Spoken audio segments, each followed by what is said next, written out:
penonton. Dari keluarga Jombang Baru,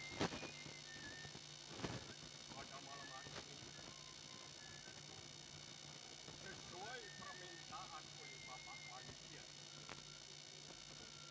Ludruk Jombang Baru mempersembahkan sebuah cerita, satu-satunya cerita yang banyak mengandung teknis dekorasi yang sangat mengagumkan untuk hati.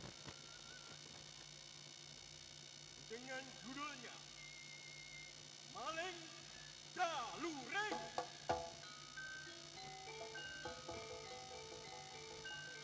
dan disutradarai oleh Kak Rosidi Pribadi. Ikutlah babak pertama.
Jagat Dewa Bathara ya jagat Pasir Dewa.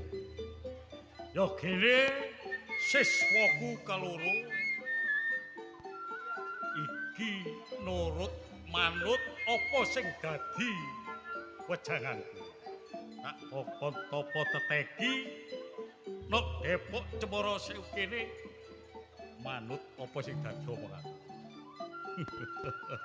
Ken Jalureng dalah Galuga Sakti.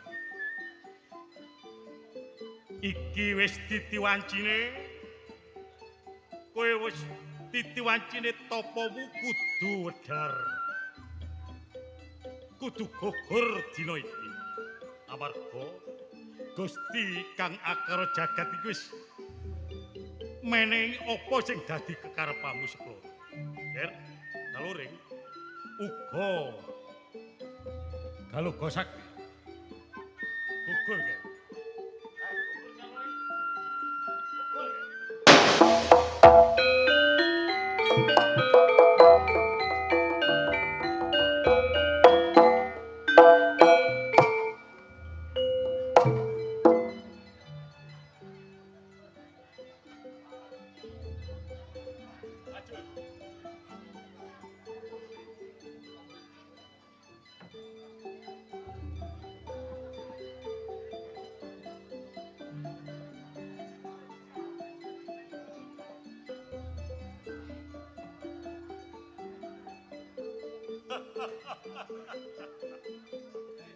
Apa rasane atiku wis siswa gagah tur ganteng.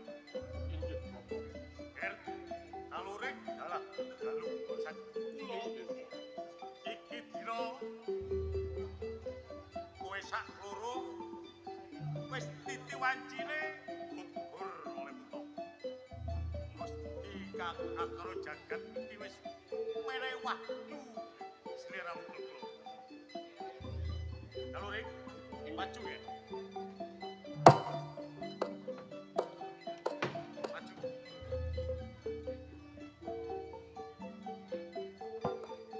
Galuga Sakti. Kowe dadi siswaku wis pirang taunan Padepokan Cemara Sewu. Sampun dangu sanget anggen kula tetep wonten ing Cemara Sewu. Kakangku Jalureng iki tak glowentah. Ning kowe tak oleh duwe rasa iri lan kemiren. Ya. Kados mekaten. Sebalike uga caluri.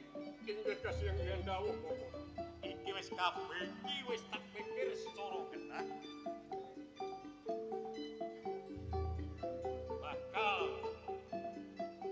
nampa pusaka cak loro niki aja nganti duwe rasa iri benci karo saduluran. Kesenggian dawuh Bobo. Napa piwelingipun bapa kula tansah ngestokaken. Caluri, Inggih Bobo. kowe dulur sing Inggih. bakal tak kuweni pusaka puser bumi. Enggal apa Kula dramine Bobo.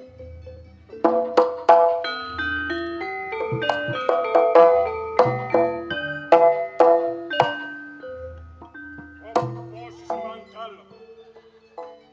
Matur suwun sangen kalian Bobo. Dene menapa? Bobo nyukani pusaka ku pusaka puser bumi. Caluri, pusaka puser bumi ku gak kena gawe sembrono, ya gak kena digawe sumbung-sumbungan. inggih Bobo. Iku minangka piandelmu aja nganti pisah benggang serambut karo serambut. Pasan katigayane mbok sebetno cegara asat gulung jogruk. Apa sesembandal Iya, matur suwun sanget.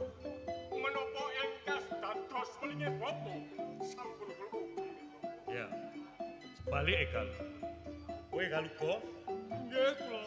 kowe siswa kadang kinasih calurik ingkang enom ya. Aja dirasa iri lan kemiren. Iki kowe tak wenehi pusaka sangga bumi. Enggal-enggal tapanana ya. Bapa, napa sampun wancinipun yen to kula menika nampi wesiaji ateges pusaka saking penjeng. Ger, Galuga. Iki wis oleh titiwancine teka Gusti kang akara jagat. Mbok ana iki dina kowe wis pantes ngagem pusaka sangga bumi iki. Kados mekaten. Tampanana ing. Ger.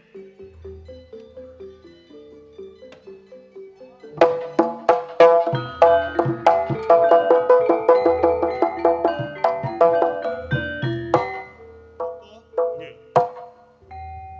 sasampunipun anggen kula nampi pusaka. Werdinipun pusaka menika menapa lajeng waleripun kados pundi. Ki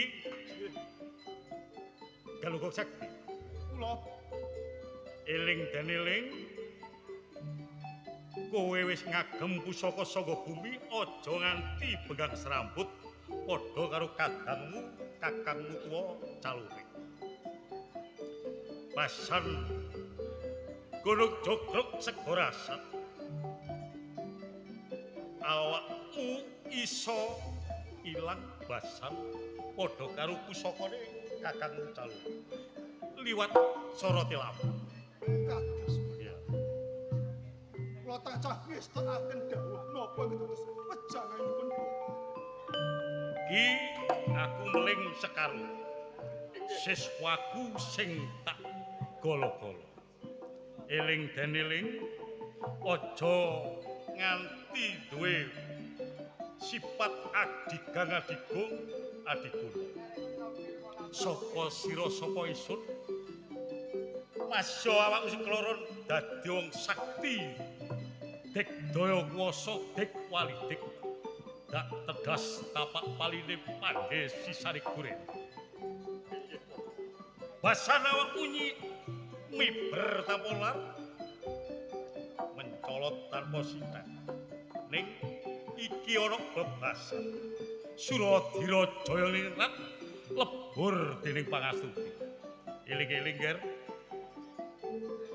Sopae menungso sak alam donya sak jagat iki sapa sing duwe sifat angkara murka bakal ketindes bakal lebur ajur mumur karo tindak sing welas asih ya Kados mekaten. kok sak kloro kudu duwe rasa welas asih sak pada-padane urip ya ki kowe wis ditiwancine mudhone tangane ning kowe kudu jamas adus kramas Kados mekaten. iya wis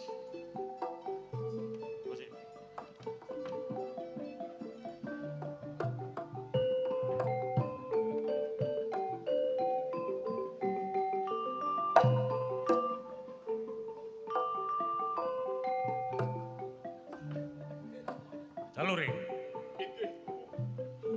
kowe siswa sing tak gadang sing tak golo tak leliting kecilik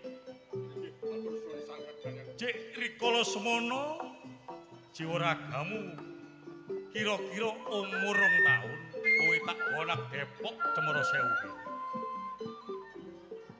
kowe kudu eling pesane Bapak Guru wejangane Bapak Guru aja nganti ngalisir teko bebener Bapak Guru sesembang dalem. iya jalur Kula badhe tanggret kaliyan. kate takon apa jalur Dateng pundi Bapak kula Bapak kok ngantos kula kalih taun di wonten dene Bapak Guru. oh dadi awakmu takon bapakmu amarga awakmu tak gonang Depok Cemara Sewu kene kok gak ngerteni wong tuamu sapa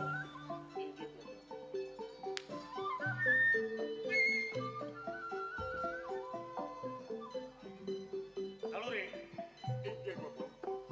iki tak crita tapi awakmu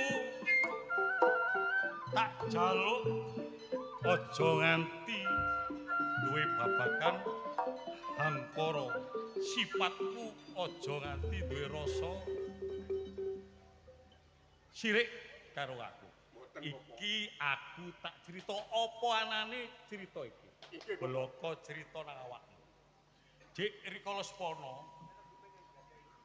eling aku nek Purwa Deksina Purwa kawitan Deksina pungkasan Dik rikala jaman Majapahit dene apa Majapahit kisruh akeh brandal kecu kraman Gusti Sinuwun Prabu Brawijaya iki gak iso ngentasi masalah anane brandal kecu prajurit akeh sing mati Hulbalang Senopati uga gak ngatasi nyekel kraman brandal iki iki tak critani Gusti Prabu Brawijaya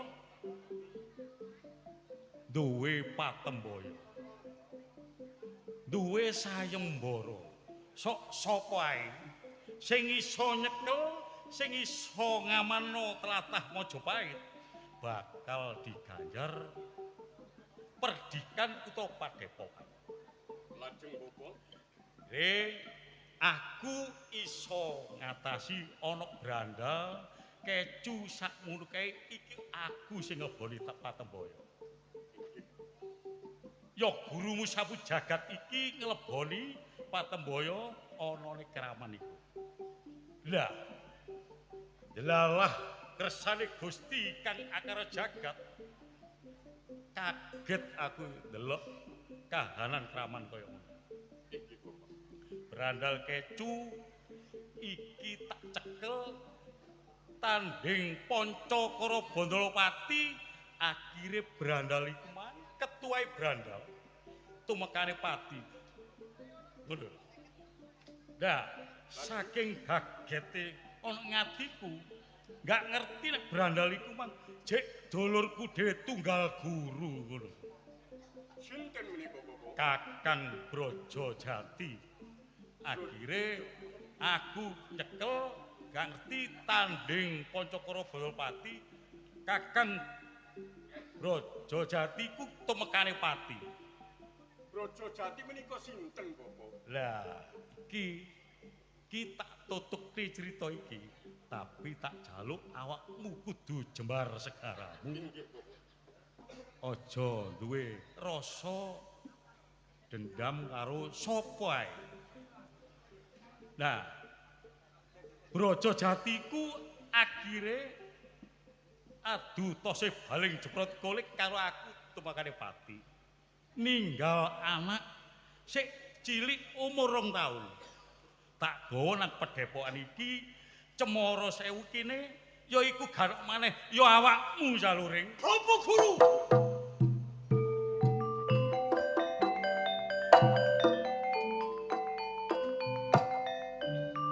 Bangsat kurang ajar tak jabel basaku ana ngene ngarepku. Percuma aku meguru ana gone guru sing kaya awakmu. Guru. Ngerteni lho. Aku siji-sijine anak. Kudu bisa ndudono dharma baktiku karo wong tuwa. Nyatani sing mateni wong tuaku gak maneh kon. Jaluring. Aku ngarep wis kandha karo Juragamu. Aku gelem cerita ning awakmu kudu nampa nganti jembar segaramu aja ndek sifat angkara. Jaluring. Aku cerita iki bloko ning kowe gak iso nrimo. Ya ta. Pancen iki mbok menawa wis dadi cinoreke jagat Gusti Kang Agara Jagat iki wis nyinorek sing kaya ngene ya. Tak trima Cal. Guru wong tuwa. Wong tuaku mati teko nggone tanganmu. Aku kudu iso mateni awakmu. Alore. Sabar. Apa sing tak omongno ngarep Mas Suradira Jaya Ngeret lebur dening pasti. Iku gawe nger. Ya. Aja nuruti hangkaramu. Aku gak iso nuruti karmu. Senajan awakmu guru sing wis dengkel. Awakmu kudu mati teko nggone ngarep. Oh, dadi awakmu nagih potang patine bapak. Ya ta. Mbok menawa iki dina titi wancine patiku teko awakmu dhewe tak trima Cal. Tak trima. Wis, coba. Dadi kaya ngono. Usapa Mapanu tak ya. mau. Kakang Jaluring.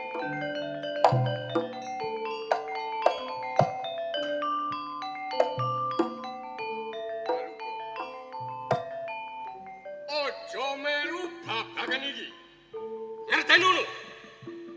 Apa sebabe guru iki jange tak pateni? Gak ngerti kesalahan ya, Pak. Kakang Jaluring. Jebul ya kaya ngono. Cilik digedhekke bodho dipinter.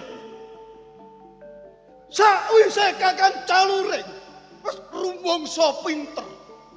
Nungkak ro. Wani karo bapa. Halo, Bro. Percuma aku pinter. Aku saktine teko guru sing mateni wong tuaku. Ayo, nek pancene galugo mbelane guru iki. Ojo ndok kene. Kanceni nang jaba. Enten ono Kakang Jan. Aku sing bapa. Bapa. Rumaos keberanang ing batin. Katenan ndi awakmu? Kula mboten narimakaken yen to Kakang Jaluring wantun dhateng panjenengan. Atimu kobong. Atimu muring-muring. Kula sapi lho, Bab gurumu dihina sing kaya ngono. menika leres. Wejang aku apa, Pak? Omong aku apa? Aja nuruti babakan hangkara. Ngapunten. Masya kakangmu Caluring sing kaya ngono aku trima gak apa-apa. Mbok menawa iki dina patiku teko tangane Caluring. Ya. Ento Kakang Caluring kala wau. Yen boten kenging dipun dateng. Boten wurunge bakal ngombrawara. Ngene. Kowe tarung karo Caluring. Bebasan tarung karo Caluring iki padha karo petik tarung sak jerone kurungan. Ngono lho. Ga ono sing kalah, ga ono sing menang. Adu tose balung jepret iku sak wulan rong wulan mopot gak bakal ono sing kalah sing menang. Iki kudu sabar saunana. Ya. Kowe iki dina iki kudu modhon ana ing kalakare. Ngono lho. Iki ana sing babakan luwih penting timbangane ngurusi Caluring. Masalah Caluring iki urusanku. Lajeng kersanipun bapa kados pundi? Awakku iki dina kudu modhon ana tekan bali nang bali pomahmu. Ya. Bali nang pomahmu oleh nang wong tuamu ning iki aku titip omongan karo awakmu. Nggih. Kudu mbok eling-eling, kudu mbok ugeme sak temene. Awakku kan duwe dulur loro. Ya toh? Termasuk awakmu karo adimu. Adik kula nggih. Termasuk loro kan. Nek awakmu wis mule, tolong adikmu ganti jenenge. Adikmu sapa jeneng? Sing Naminipun Aguna. Oh, Aguna. Aja leh gawe jeneng Aguna. Kok kon ngelih, Ger. Ya. Digantos sinten, Bu? Oh, iku terserah. Terserah awak. Oh, kados ngaten. Iya. Tapi aku titip aja nganti lali, ya. Nek wis mudhun ana tarengare siji masalah adikmu ganti jenenge, loro awakmu kudu iso menehi tetulung sak pada-padane urip. Ya. Kados mekaten. Giri lusi jalma tan kena ing ina. Sak dukur-dukure gunung kecukulan suket ya. Awakmu sak sakti-saktine jek ana maneh sing akeh. Aja suka ina sak padha-padane urip. Sing mbok ina bol tentu nek apik kelakuane teko awak. Ya. Bapak, menapa sedaya iki dados pawelingipun kula tansah ngestakaken. Ya. Eling. Bapak, Wong urip bakal ngunduh wae pakerti. Becik ketitik ala ketara. Ya. pramila Bapak. Ya. Bila to sedaya kala sampun gamblang, sampun terwaca, kula nyuwun pangestu kula badhe wangsul. Tambahin pangestu kok bayu pele ge. Bali. Eling oleh yo.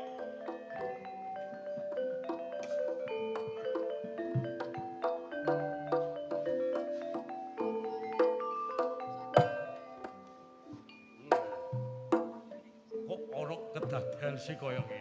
Ya. Murid kinasihku Caluring ngalingsir teko bebener. Kebak angkara. Iya toh. Iku tetep jek siswaku dhewe. Galuka Sakti duduk kinasih sing tak golo-golo ning duwe rasa welas asih dhewe. Ya toh. Aku ora tega lali. Muridku loro iki bakal tak ketek tak jampangi teko adoh.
wong loro.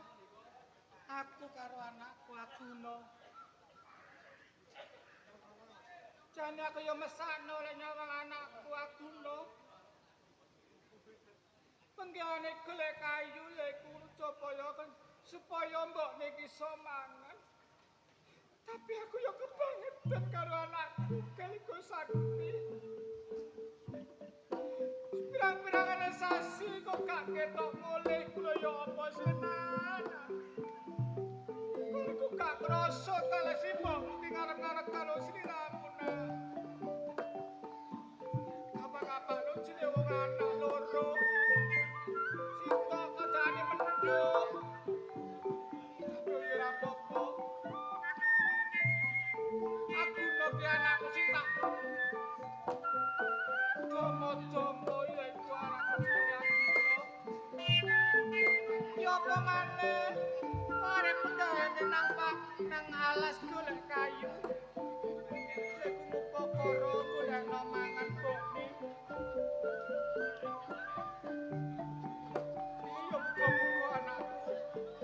Ora kabeh ora ana alangan apa-apa ya nak yo. Lapo sih, Mbok? Ngene lho Tak rungono teko jaba. Nangis ae. Sing riko mikir nopo? Kayu wis oleh kayu, Mbok. Aku mari kene kayu tak kira jaba. Ini lho nek jane tak ingirno. Yo. Aku kene longso nak. Ngeleng-eleng apa saomahku wong telu yaiku cacakmu karo awakmu. Cacakmu pirang-pirangane sasi gak ketok omah. Gak ketok nang omah.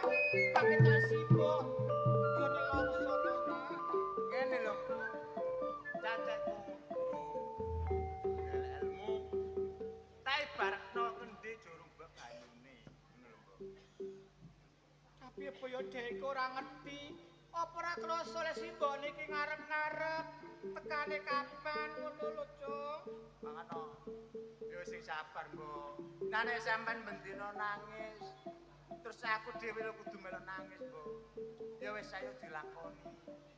Yo ngene lho, Cung, aku lho. Ya, Mbok. Aku sapa mau gak ono sliramu, Cung. Aku gak karu-karuan pikir aku. Lah iya, Mbok. Eling-eling sak omahku cuma wong telu. Wis bapakku wis gak ono suwe. Ya, Mbok. Aku lek nyawang awakmu kok eling bapakku. Ya. Aku ditinggal bapakku pirang-pirangane taun. Sampean nangis aku tambah kudu nangis, Mbok. Wis ta, Mbok. Aja nemen-nemen sampean mikirno. Ngono lho, Mbok. Wis perkara kan ayo dilakoni. Mbok minangka awak dhewe cobaan donya iki, Mbok. Kan dia menungso kabeh nek lakone dhewe. Awak dhewe kudu sabar. Ya wis ayo diterima. Ya muga-muga engko cacakmu ndang eling karo mbok simbok karo awakmu Ya ya. dadi mbek aku mbek no.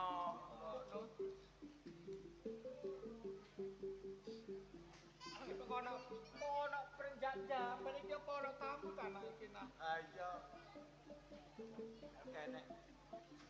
Angin ana ping ubah.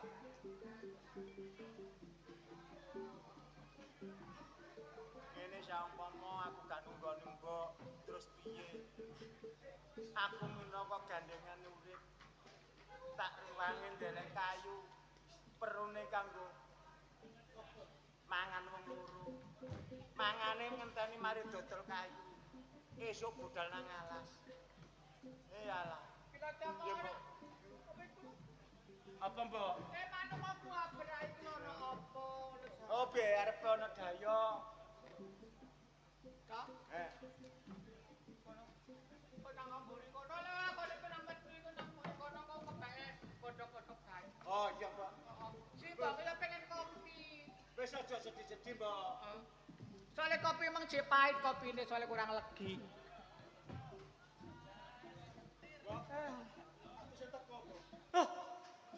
Cang. Kaliko Sakti ya Allah. Kok dawa umurmu sen anak. Mentas ngopo ae to, Mbok? Lah iki mau karo adikmu Aguna. Oh, Aguna nang omah. Yo, lah piye apa pirang-pirang saji cok, kon iku gak tilek. Mana nang ana simbol iku nang ngendi ae to, Cung? Cung kon gak eling karo Simbok ta, Nak? Ya sepurane to, Mbok. Sakwise aku metu saka ngomah, suwi aku ora menehi kabar karo Simbok.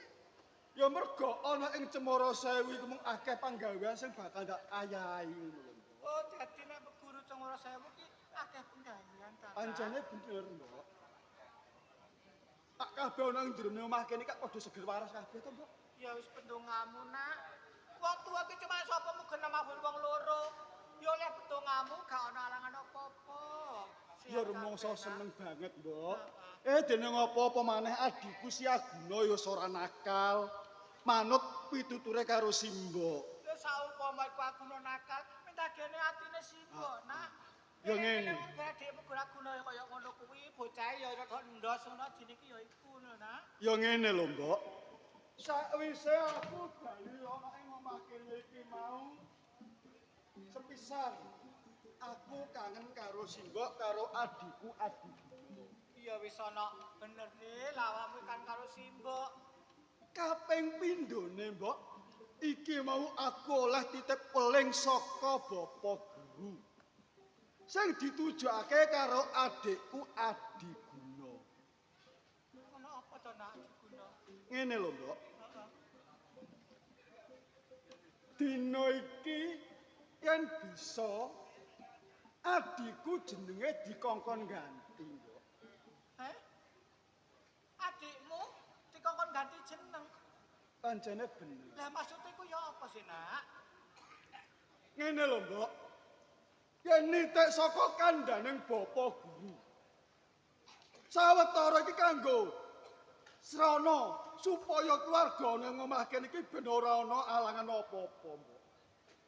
Kula sing ndak jaluk Aguna sampean celuk aku kepengin kandha karo Adiguna dhewe. Jong. Kok iso ngomong kaya ngono kok kok ganti jeneng. Jenenge padahal iku tinggalane wong tua lanang sing swargi lho, Nak. Apa ya iso? Medakene atiku lho, Nak, sama mau aku lagi diganti jeneng lho, Nak. Kabeh iki mung kanggo srana, Mbok. Ora kanggo selawase. Wis to, Mbok. Simbok manut apa sing dadi kandhaning Bapak Guru. Wong kabeh ku minangka kanggo lantaran. Mbok menawa ana ing jero omah kene ku bisa tentrem ayem. Ora ana apa-apa ngono lho. Ya ngene lho, Jong. Iya, Mbok.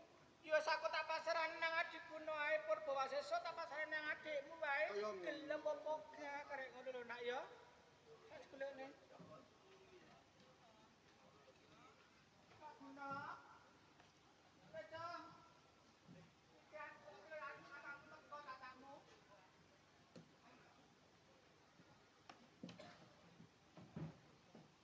Ngene lho ya.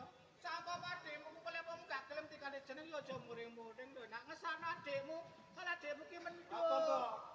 Iki banyu kurang anget. Kacakmu. Cak. Acak, Dek. Lagi apa wae? Godhog banyu. Lah iso godhog banyu. Ya piye mbantu, Mbok? Ah. Lah ngono kok aku gak digawake pisan. Cek kurang umep kan. Oh ngono. Ngene lho, Adiguna. Pun kakang iki mau sepisan kangen. Bener. Memangnya cacakku. Kaping pindhone aku iki mung oleh titip peling saka Bapak Guru sing supaya jenengmu iki mau diganti. Ya, Mas. Oh jeneng kok diganti. Iki ngono tinggalane wong tuaku. Ya aja kok diganti. Aku ngerti. Umpama saka kekarepane pun cacak, aku ora bakal. Aku ya ngerti kabeh iki mau saka tinggalane wong tuwane dhewe. Nang kabeh iki mau saka kekarepaning Bapak Guru. Sing supaya jroning omah kene iki mau ben ora ana apa-apa. Gelem ya? Ya ora. Aja kaya ngono ya, Cok. Adikmu wis gak gelem. Eleng-eleng salah iku jenenge tinggalane wong tuamu lanang lho, Cok. Mbok, aku ngerti. Piye? Adiguna. Gelem to? Ora, Cak. Wis jenengku pancet ae ora usah diganti. Ngene lho. Kon kudune ngerti. Sakwise ditinggal bapak. Minangka gantine bapak iki lak ya aku to. Umpama ana apa-apane yen ana kekurangane sakjroning omah kene iki gak wurunga ya Caca. Iya, Cak, tapi ini masalah jeneng ya wis aja dirubah-rubah. Kabeh masyarakat wis seru jenengku. Adiguna. Iki mung sediluk wae. Mung sawetara. Ora suwe kok. Iki ora kekarepane Caca. Iki kekarepane saka Bapak Guru. Wis ora, Cak, jenenge pancet ae. Adiguna. Gelem ya. Aja, Cak. Adiguna.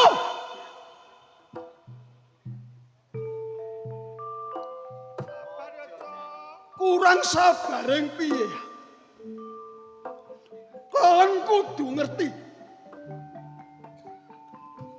Ana jroning omah kene iki bapak wis ora ono. Bener Kandoriko, Cak. Tapi nek jeneng, Cak, wis aja ade diganggu-gugat wis aja dhewe. Liyane, Cak. Aja ganggu jeneng. Adikku. Ngarep aku wis kandha. Kabeh iki mau dudu saka karepe Cacak dhewe.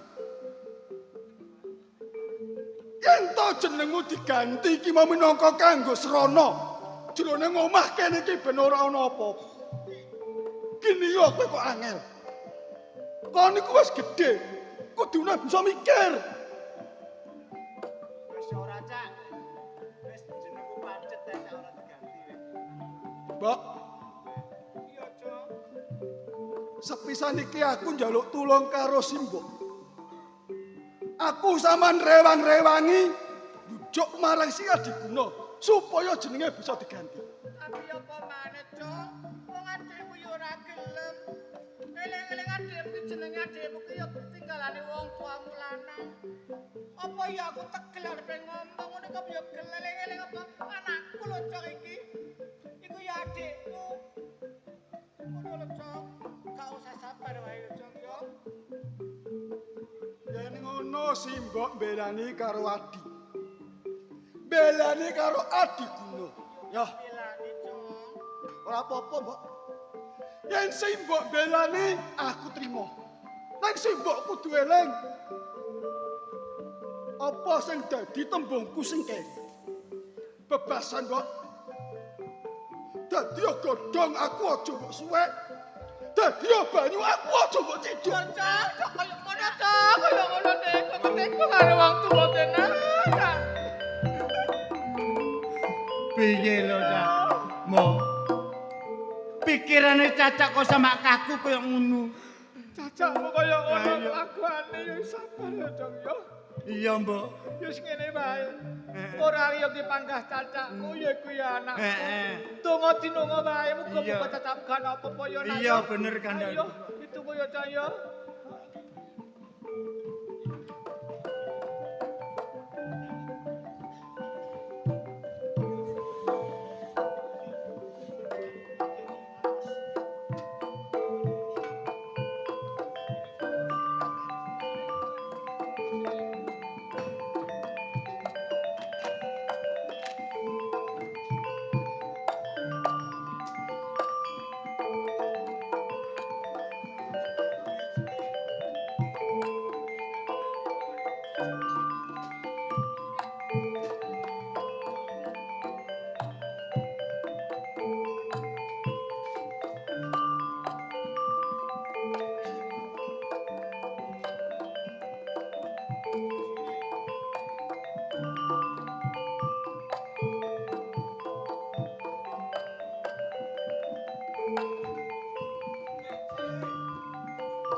Jane ya rumangsa kedosan karo sing.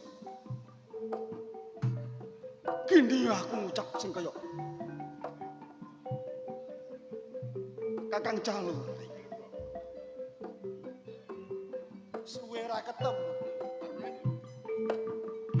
Mentas wae. Metu saka omah. Lah, Kakang Calure arep ana ngendi? Coba. Heeh.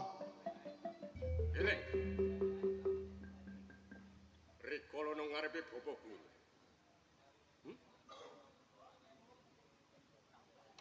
Kakang Caluri.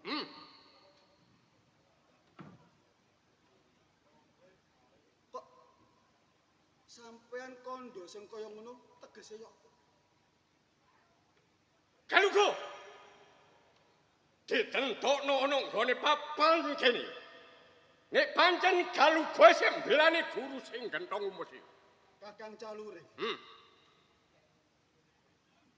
Rika ku duduk bocah wingi sore. Kudune sampean ku iso miwir, kudu iso metani endi sing barang ala, endi sing barang bener. Nalika semono bapa tumindak sing kaya mangkono iki tanpa saka atine bapa guru dhewe. Tapi ngertenono. Sapa wonge, duwe wong tuwa dipateni, apa gak pirang, apa gak mangkel. Ayo, Galugo, aja kesuwen. Ayo ditentono iki. Nek pancen Galugo mbelani guru sing kaya. Yen ngono Kakang Caluring isih gak nrimake. Gak nrimano. Lah, Kakang Caluring. Yen Kakang Caluring meksa sing kaya ngono aku sing bakal nuku. Dadi kaya ngono. Sepiro kadukan aku kepengin mangerti. Galugo.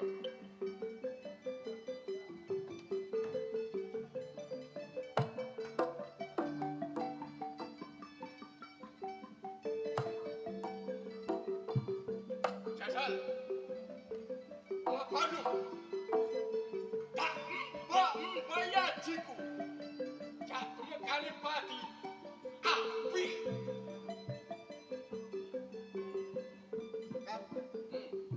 Yen nyoto-nyoto Kakang Caluring semane rupa, aku kepengin mangerti. Dadi kaya ngono. Ya. Kaya ngono. Oh. Caluring kenceng.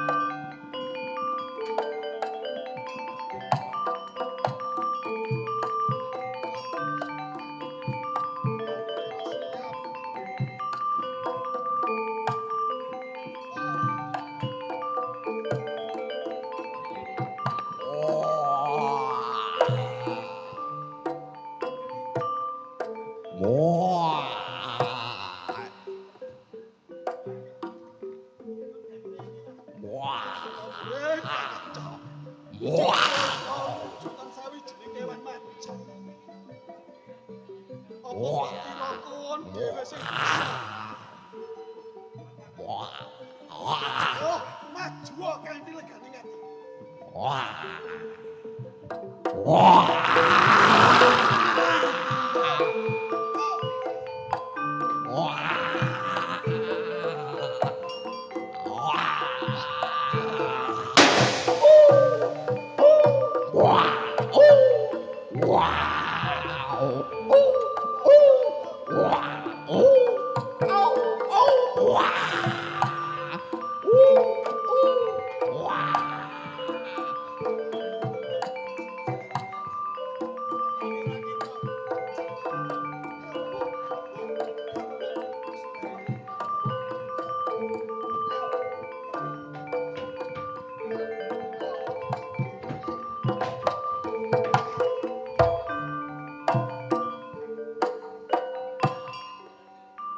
Kakang Caluring. Ndak candhek. Sawetara aja kok teruske. Yen Kakang Caluring kepengin tanding karo Galugo. Galugo. Caluring gak bakal leren perkara iki. Selagine aku sik durung iso mateni karo awakmu. Karo gurumu pisan. Kakang Ya. Caluring. Hmm. Kena Kakang Caluring tanding karo Garga Sakti. Nang dudu dina wektu dina iki. Jangkep 40 dina. Rantin Kakang, aku sing bakal Anjeni kok Galugo.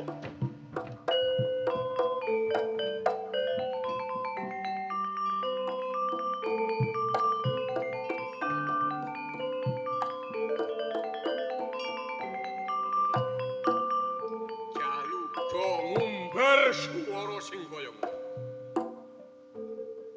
40 dina ya. Galugo. aja sumbar ana ngore ning ngarepe Jaluring. Jaluring gak duwe rumangsa wedi karo awakmu. Apa maneh karo kuwi? Kang, lho. Prene kula gak mole-mole ku ya nyapa to, Kang? Warsi. Iya. Bangune jeng nandi? Lho, men lali ta nek katene nyekar. Oh iya. Lho iki mang aku nang pasar tuku kembang wisan. Ayo ndang mulai. Kok disitak. Dik, Warsi. Jane cacak iki ya gelem mulih. Cuma cacak iki wirang karo wong nggone Kakang ngono. Sebab apa? Wong kabeh ngomong, iku lho, adikne Jaluring Guarsi wis gerang daplok, gak payu omah-omah, gak payu rabi, apa gak mangkel, Lho.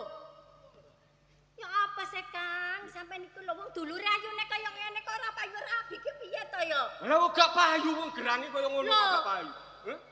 Ora gak payu ngono, Kang. Lah terus ya apa? Aku iki kan njalukku ngene lho, Kang. Piye? Aku lho kepengin duwe pawongan sing setia karo aku. Dar. Sing gantenge kaya sampean ngene iki lho, Kang. Dadeg piadeke, dukur, gagah, ganteng ngono. Ya setia tur sakti mandraguna. Warsi. Nek setia dedeg piadeke gantengi oleh madani karo kakangmu Jaluring. Tapi nek sektine Heeh. sak kurepe langit sak lumahe bumi ora ana sing madani kakangmu. Ngerti? Lho, lan ora sakti piye leng lindungi aku, Kang. Awakmu butuh nyekar. Heeh. Saiki nyekar dhisik. Lho, sampean ora bareng aku to? Malam Jumat maneh Heeh. engko kakang melok nyekar. Ya. Walah, tuwas aku mangkang doleki Wis peno. ta budal dhisik. Kakang iki sik ana perlune. Ngono ta? Tanteni ya, Kang ya. Iya, iya. Aku tak mulai. Iya, sing hati-hati. Nyekar dhewe aku. Ya sing hati-hati. Iya, Kang, aku mulai ya. Kang, Iya, iya. Oh. Dadi nyoto-nyoto nek adikku Guarsiku gak gelem rabi, babakan iku sing dipikir. Bener panjene. Tapi aku isih eling. Nok nggone bapa guru kaya ngono. Sing apik aku ngeter ilmuku.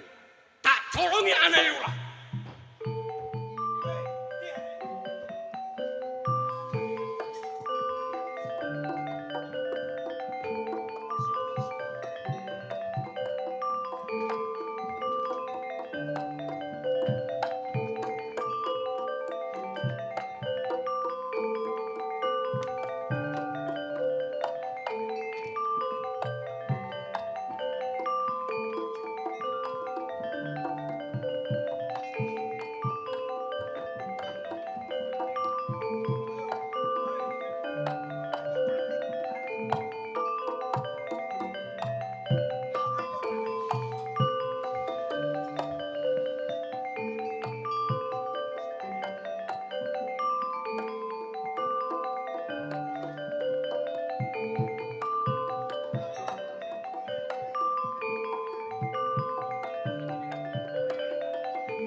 Tuku roti dipore. Lah iya. Awak dhewe jaga nang gone lurah. Wah, ya yo ngono. Nang warung tok. Bayar iki nang ndi? Wong kene iki dadi polo. Cangkruk ijen. Omahe sepine kok ngene. Wong biasae wong aku karo bayan iki lho. Karo iku nek blas. Lah Pak Lurah. Ten pundi Gus Bayan? Inggih. Gus Bayan niki wau. Terus sing ngelep niku lho, napa ngene sawahe niku lho. Wong dalu-dalu terus sing banjir niku Pak Lurah. Temen ta niku. Inggih. Biasane Gus Bayan Niku lho, niku lho. Kula Gus. dugi pundi mawon sampean? Keliling. Keliling ten pundi? Nggih, niku muter-muter ngene. Yan, kok nek ngomong yang bener yang iki lurah yan. Kelemak. Nggih, Gus Polo, nggih, nggih. Sampean contoh niki polo niki. Iki lho. Polo. Ana kesro polo. Ana wong gegeran polo. Lho, Tapi merem. Gus Lurah. Lah napa kula merem, Gus? Lampun bener. Nggih. Enten masalah polo. Polo. Enten gegeran sing misah polo. Polo. Tapi merem. Kok saged merem, Mas? Sampean wedi lah. Ngeten. Sanjange ngoten Gus niku. Kliningo yan. Waktune jame pas. Ngoten dados kula keliling mboten ten ngene pendopo. Ngoten. Kalau kelemak-kelemak nek ngomong lho ya. Pama ngomong apa? Peno ngoten. Oh. Ngoten lho peno niku.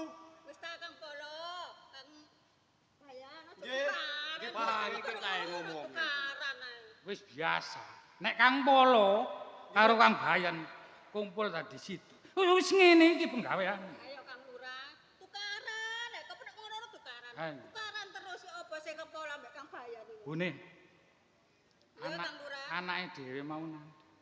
Anak dhewe mah jare metu Kang Lurah. Yo jare dilu tapi yang kecamene kurang boleh Kang Lurah. Saiki ngene lho, Bune. Iya Kang. Iki ana Kang Polo karo Kang Bayan. Nggih Gus Lurah. Tolong gawekno kopi kono. Kakno to Kang. Ya wis tak gakno. Repot-repot, Gus. Mboten. Niki kan keadaan dalu.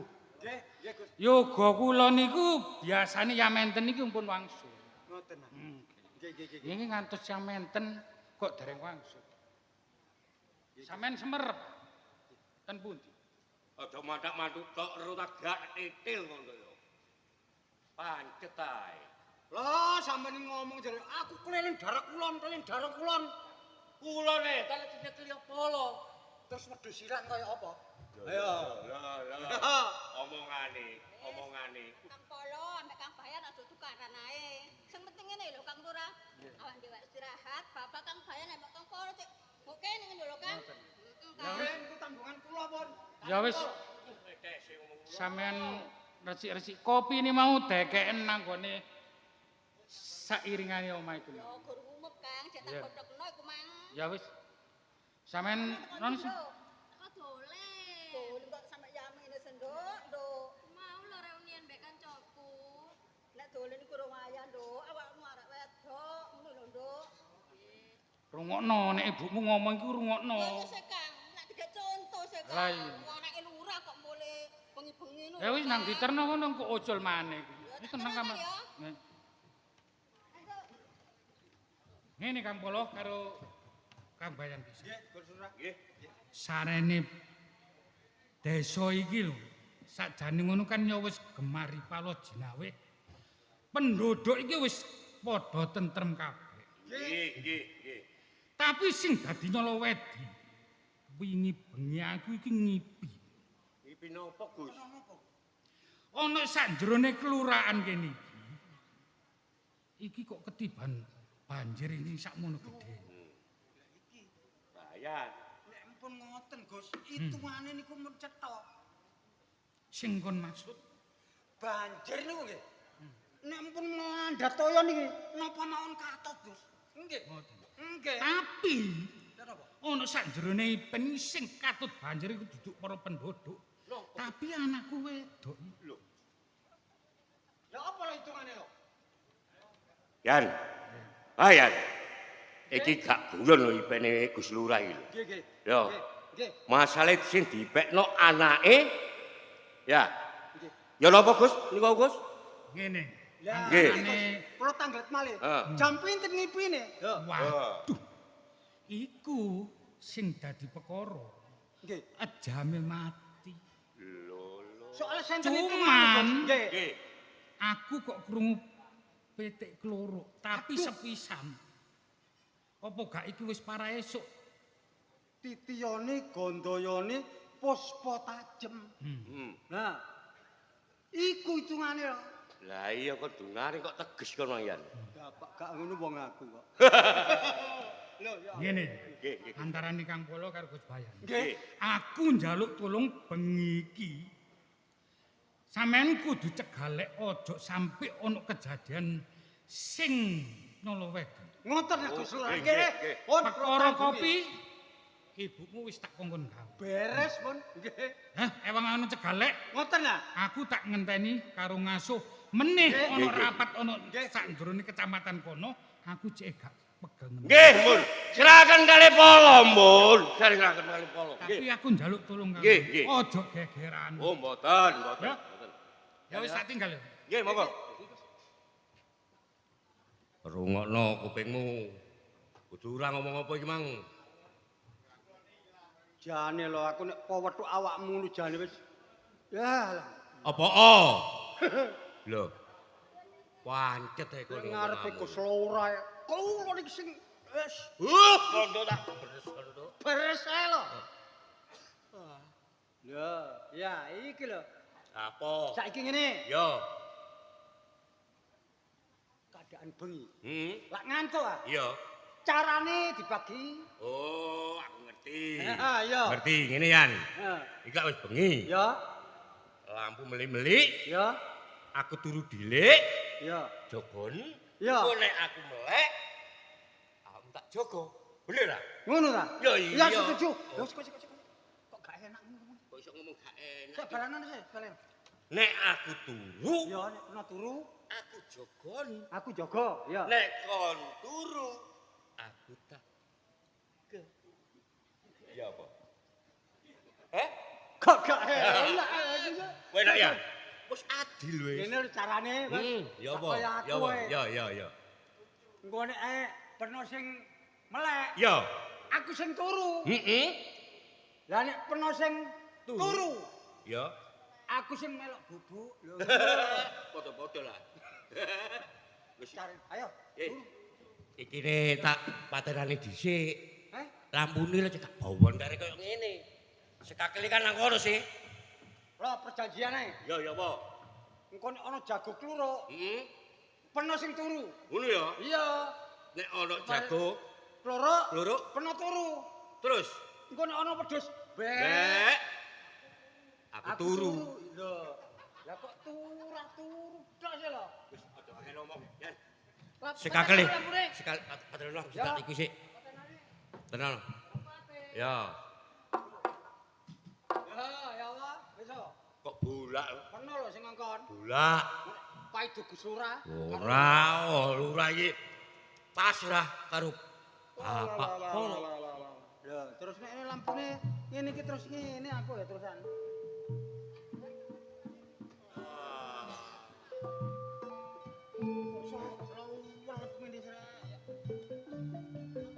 Wah, kan lampuke akeh. Hah? Lampuke akeh keblek ono.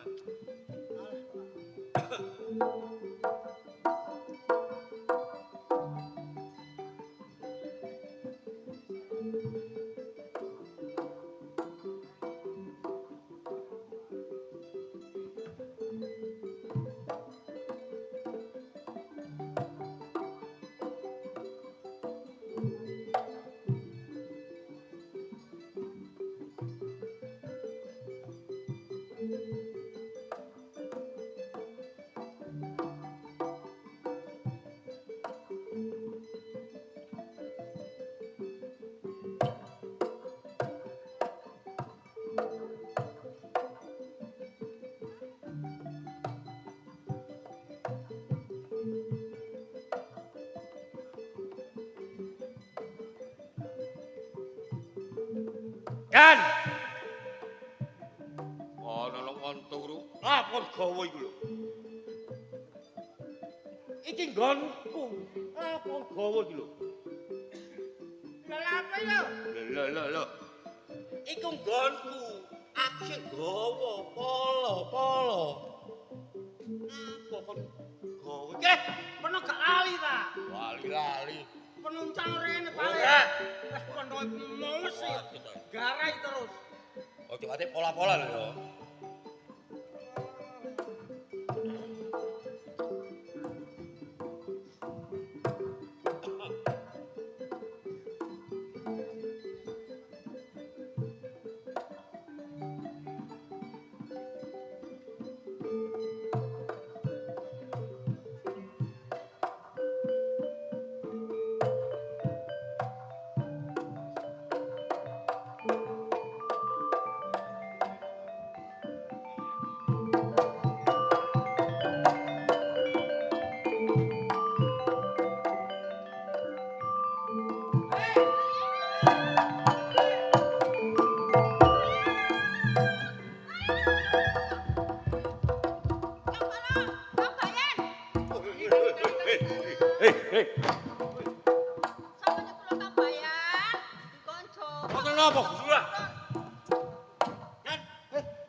Sore mau kan sampean wis tak omongi.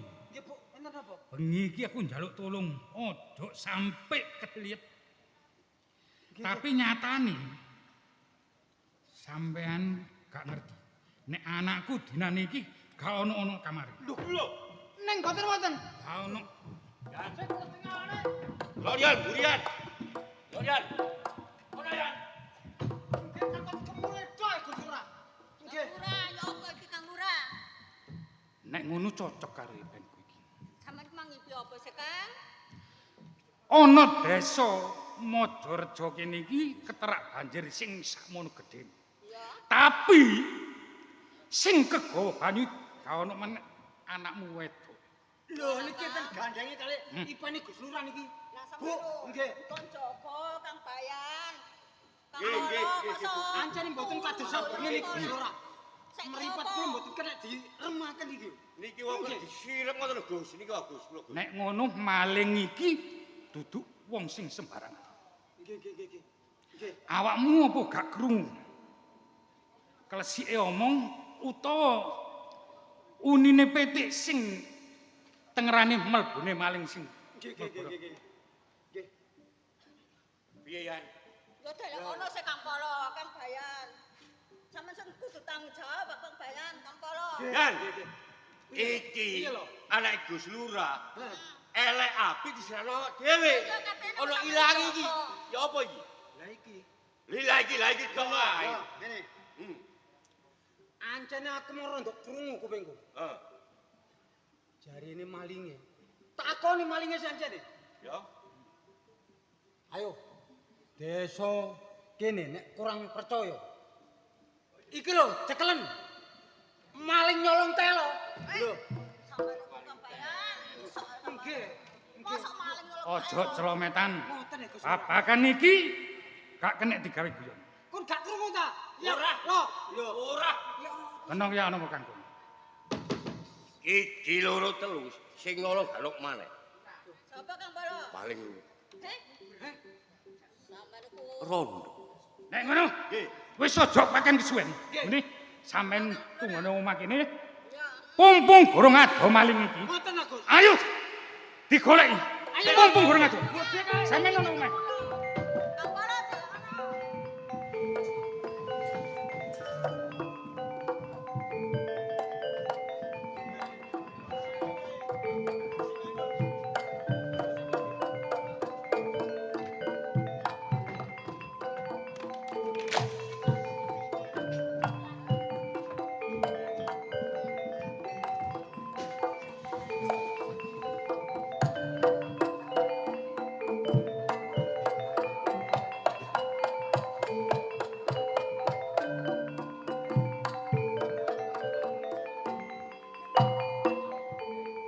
Sapa sampeyan iki kok wani nyolong aku?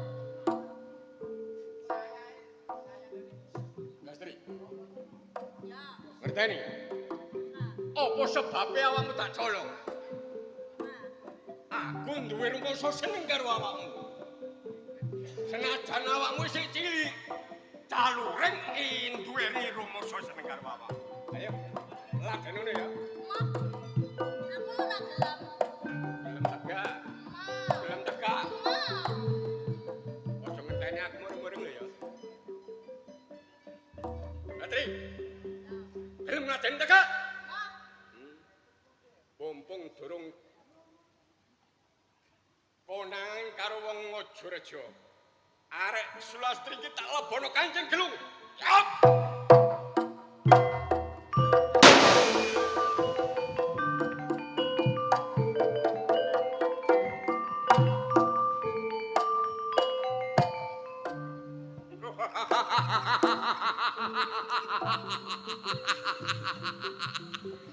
Ayo.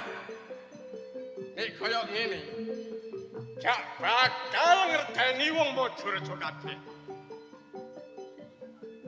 Umpamane aku sumbar. Percuma. Sebab siji-sijine lurah ya wong sakti. Ngerteni nek sing nyolong iku aku. Ayo. Cakalan. Kilo maling sakti. Woi, mangsat. Ayo. Koyo wong sakti kowe. Nanti payumu iki lho. Roset sing bakal kumpul prayu.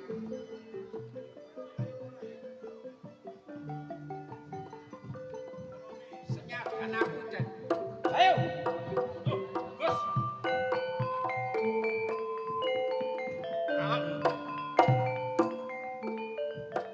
Ngerteno lho, Gus.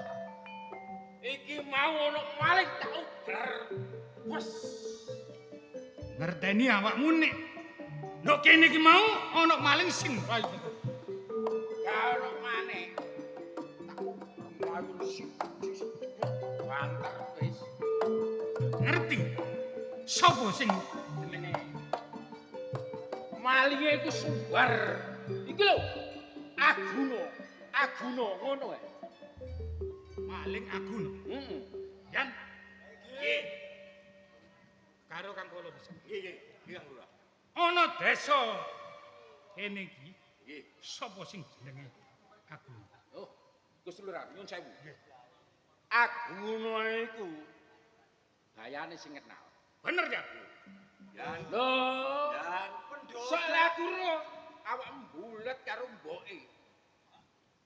Ayo, ngaku kok. Ngaku Yan. Iki ana pemuda iki sing ngono lho ya. Ayo, ngaku kok ya. Sopo maneh nek sampean sing nguruki maling? Aguna. Lho nek nguruki maling boten. Cuma ancen nggih kula lakoni penduduk kula niku Gus Lurah. Nggih. Dadi Aguna iki penduduk ana Majareja. Nggih sing griyane pojokan niku. Sampeyan semerep ya. Semerep. Nggih Gus. Nek ngono wis aja kesuwen. Ngoten ta. Ya napa? Bahaya niki sing rumahe Gus. Monggo kisah griyane mawon. Ayo Yan. Nggih. Terno aku nang omah. Nggih, monggo Kak. Ayo. Nggih, monggo.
Lah ya mbok mang lho sok kangari ae. Oh tak kandhane. Ayo bareng, Mbok. Lapo sampean niku sok ngari ae mlaku. Wong dintenteni. Ayo. Lho. Ya monggo sing ngarep ini. Ayo. Sapa iki? Panggil karo aku. Po. Lo. Po. Lho. Lo. Pak. Pak. Yan. Yan. Ayo ngomong. Iya ya lo. Ngomong. Aku nek ambari situ iki gak mentolo. Kok iso ngomong gak mentolo kok? Dilan. Nomor 1 anake wong gak duwe, rondo pisan lho. Dudo karo rondo. Penok rene iki ana perlu napa jok gegeran, Terus terang. Jenenge Aguna. Heeh, aku Aguna. Jangan perseni paling. Persen. Tak omongan. Ya. Iki lho. Bener iki. Heeh. Ning aku. Iya. Pompong durung Lho, ngak tamu ta ana dayo. Ana. Wis ya. Ayo, Mbok. Ana dayo ta, Nak? Rika ket mataan tenteni ana iki lho wedhus kipas loro. Aku nang mburi kene lek golek kayu. Golek kayu ana apa, Nak? Mbok ana pol mbek bayan iki. Gus Polo. Nggih. Karo Gus Bayan. Eh. Kon pik lagi kowe gati napa Gus dina mriki? Ngeten. Saderenge kula mboten saged jelasaken.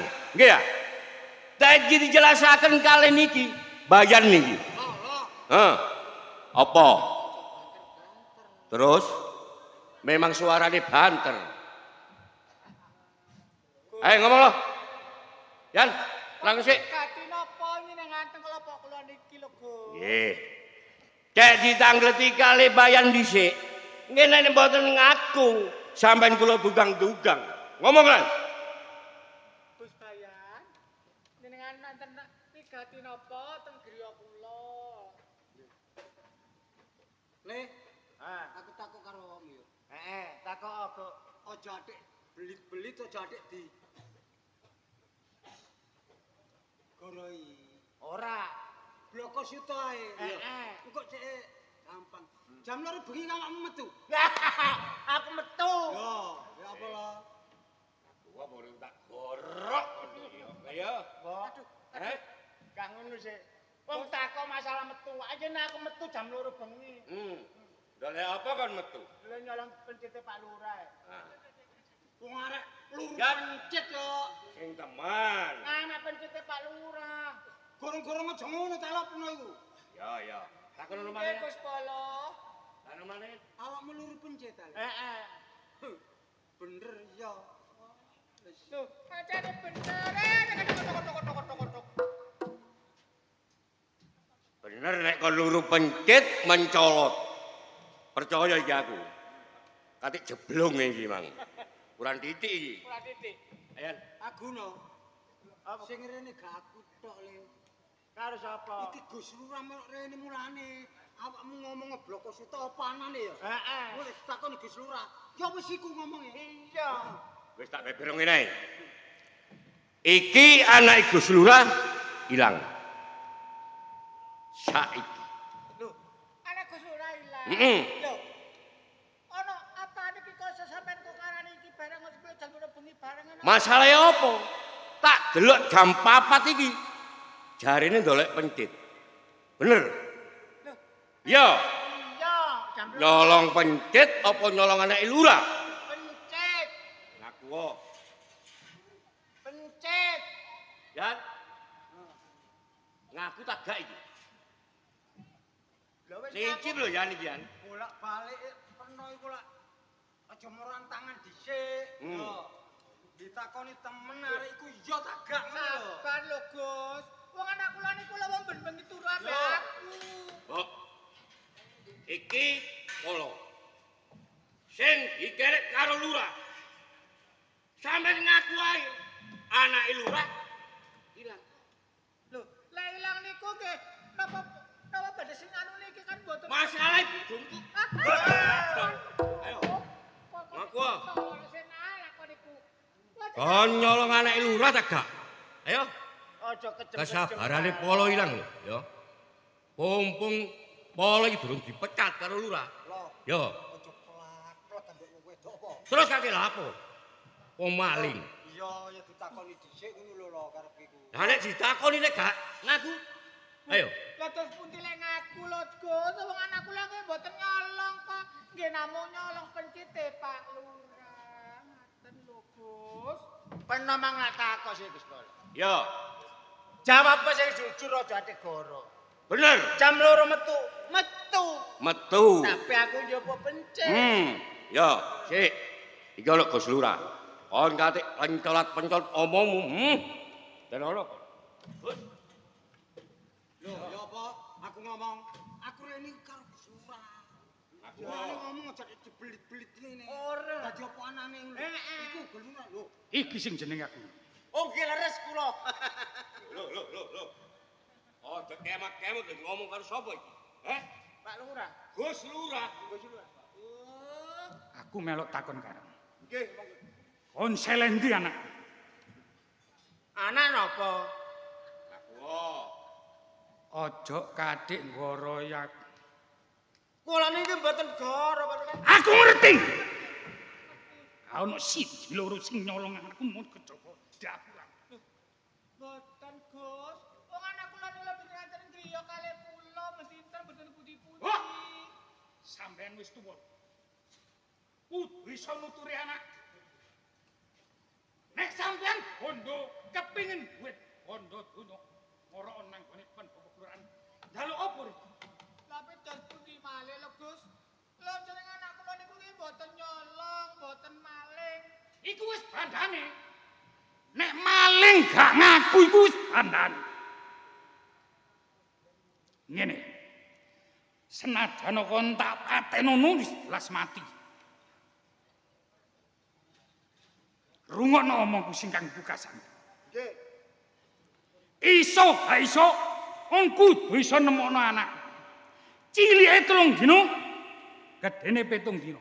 Nek sampe kon gak iso nemokno anakku, tak tugel ndasmu karo mbokmu. Ayo, Mas. Monggo, Lurah. Ayan. Iya, nyolong aku balik kok. Ayo. Iya, aku balik. Kelakon apa Mbok. maneh cocok iki aku.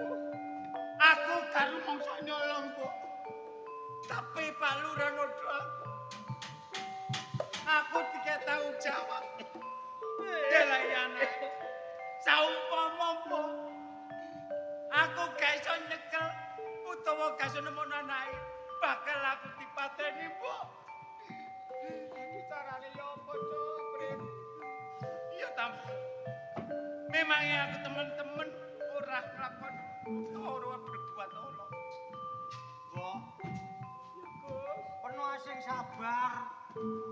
Iki barate wong kena penggoda yang ngene iki, Mbok. Ibarate wong mlaku pisandung, sampean sing sabar. Mbok menawa ono sedalan sing temen. Wis peno ae sing ati-ati ya, Mbok. Adono. Iya, Kupaya. Iya. Wis tak dongakno lan ketemu malinge. Iya, Heeh. Nak mundur monggo. Ya, Mbok. Gus ya. Ya apa, Mbok? Ngene lho. Eh, Awak dhewe iki kudu mulai cacakmu. eh. Ayo, nang ndi parane awak disusul galiko sakti saiki nang ndi parane ayo Cok. Ya, Mbok, tidak kesuwen, Mbok. Eh, monggo. Ayo. Ya, Cok ya.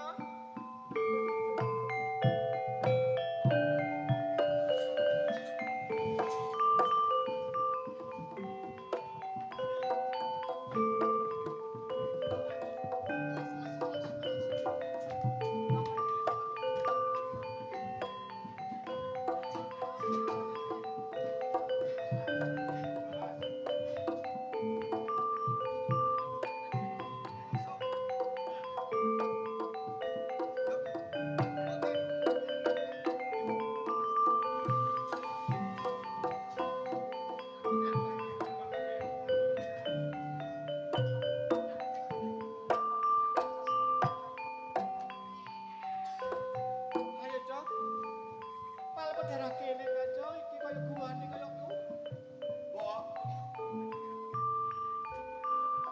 saking ngapot-apote mbok ndeleki sedulurku. Nganti tak rewangi tengah wengi. Metu alas mlebu alas perune aku iso kepethuk sedulurku. Ya ngene lho, Cok. Lah mbok iki wis tengah wengi. Nganti yaene durung ketemu. Topo ning ndi ya mbok ya iki? Ya muga-muga awake dhewe ketemu karo cacakmu ya, Cong ya. Kowe samu gak ketemu mindah kene. Lah iya, Mbok. Kene Simbo ya, Cong. Oh iya iya iya. Sawangane kaya lho. Cong. Lah iku kaya ana gua ta, Cong lho. Iku lek. Mbok, Cacakmu. walah. Gusti Allah ngemehi Petunjuk. nyatane sedulurku nang kene mbok. Tak gugahe mbok ya. Piye? Celuk wae ya, Cong ya. Diceluk. Kaliko sakti. Simbo sing teko, Cong. Lemu topo broto iku gagare ya nak ya. Mesana marang adikmu Aguna. Didakpo nyolong anake lurah. Cak. Guguro, Cak. Aku dikongkon karo Gus Lurah ndoleki anake. Dikae jarak sak minggu. Saumpama aku nganti gak iso nemono bakal aku dipateni. Cak. Loh, Mbok. Kaliko sakti. Mesana marang boyo nak yo.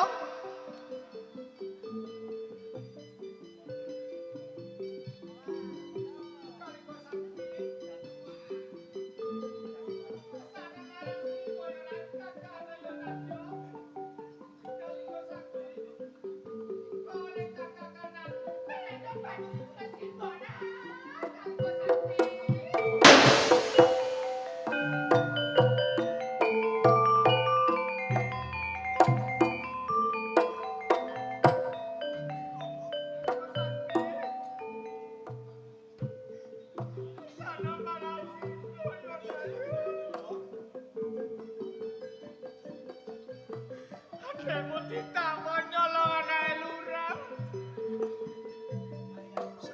Pirang-pirangane dina iki adekmu diuber-uber Gus Lurah karo Gus Bayar karo Gus Polona. Kon nemokno anake derene ilang nuduh adekku nak. Tulung ana Simbo kan adekku yo nak yo. Mbok, wis. Simbo ora usah dadak nangis. Wis, Mbok. Cukup Simbo anggone nangis ana ing ngarep. Yen aku ngerti Simbo nangis aku ora kuat. Pinelongsonane kok madhemu ku diajar karo Gus Lurah karo Gus Polona. Mesane yo, Cong yo. Aku sing bakal tulung, Mbok. Aku sing bakal sabiyantu. Yen ora sakjane omah, yen ora ana sing bakal sabiyantu yo sapa maneh yen ora aku. Iya yo, Cong. Eling-eling kon iku anak sing gedhe yo, Cong. Gantine wong tuamu lanang sapa maneh lek gak sliramu yo, Cong yo. Ya mula sangka iku mau lho, Mbok. Nalika semono apa to sebabe nganti adikku. Aguna ndak kongkon ganti jeneng. Butuhe iki ya kanggo nyapeh perkara iki mau lho, Mbok. Iya pira-pira pote Simbo wae sing gedhe yo, Wis, Cong. ora apa-apa. Masa ngerti lek ana problem sing kaya karo-karuane kaya ngene, Cong. Wis saiki ngene, Mbok. Oh, Kaliko Sakti. Sawetara Simbok bali. Ngono ae, Cong. Muga aku karo adikku sing goleki malinge. Tapi sing hati-hati lho, Cong yo. Eling-eling adikmu yo kaya ngene. Sing hati-hati tulung yo aku tak bali yo, Cong. Ya muga-muga pendungane Simbo gak ono alangan apa-apa yo, Cong. Wis pangestune wae, Mbok, sing tak jaluk. Ya aku tak bali yo, Cong yo. Sing Mbok, hati-hati, Mbok. sing hati-hati ya. Sing hati-hati, Mbok. Gak tega marang anakku. Iya, Mbok. Yo sak terus lanang kata cak. Iya, Mbok.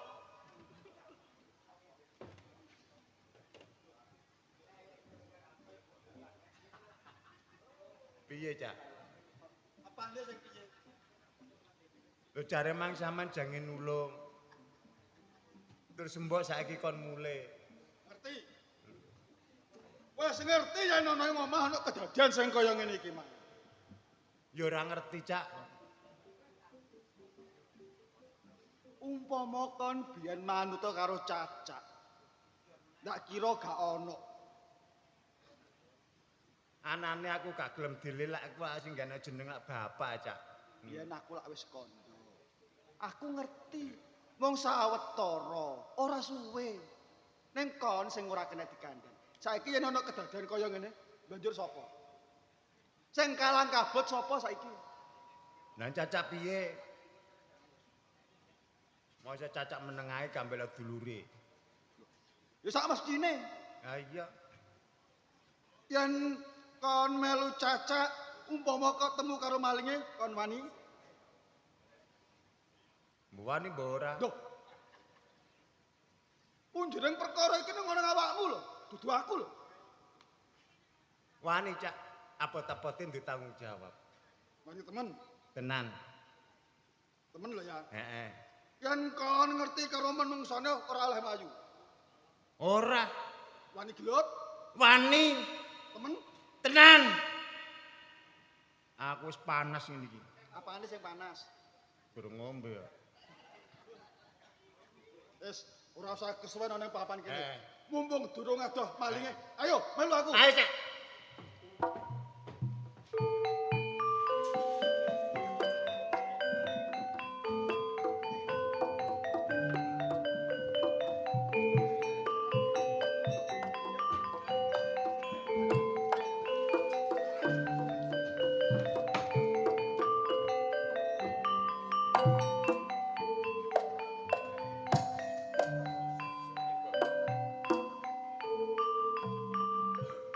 Yen ndak sawang kakang calureng iki mau kringeting drodosan.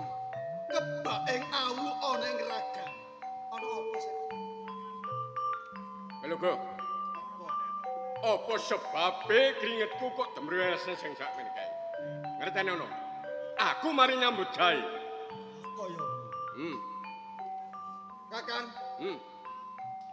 eling-eling kakang calureng siswa ana ing Cemara Sewu, uga aku murid ana ing Cemara Sewu. Kakang calureng murid kang pernah tuwa. Ngene Kang. Saka kekarepaning atiku. Sing biyen ya biyen, saiki ya saiki. Lah, ngene Kang. Apa? Sawetara dina iki ana ing omah lagi wae ana kisruh. Ono kisru. Heeh. Terus Lah, kisruh iki mau adikku Aguna didakwa nyolong bocah wedok anake Gus Lurah. lah adikmu nyolong cagak? Ora. Ora nyolong aku. Terus Yen saka tembunge adikku ora tumindak. Lah mula sangka kowe Kakang, aku njaluk welase karo Kakang Calureng rewang-rewang ana galuga. Melugo. Dadi aku ngewangi perkara ilange anak lurah. Bener. Ngerteni ono?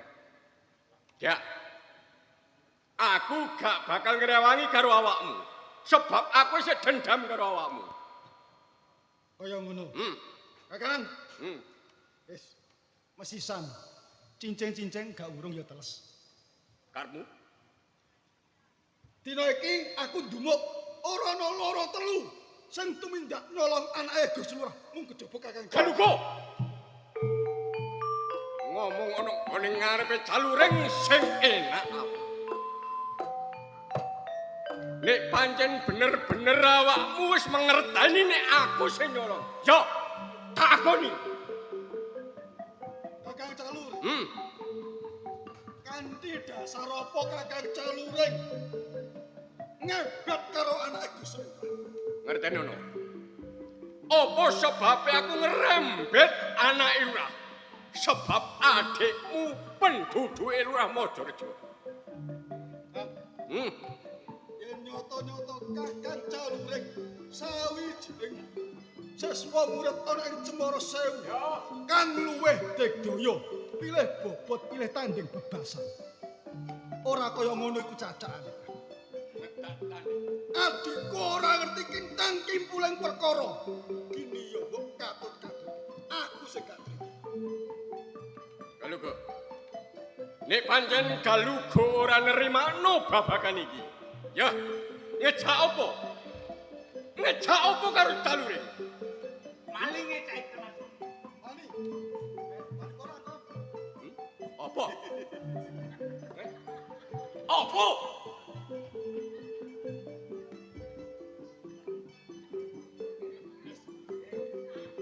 Sesuk ngenteni apa?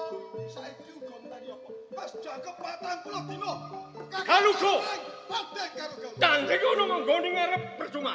Nek pancen Galugo wong sakti, ayo bareng lho.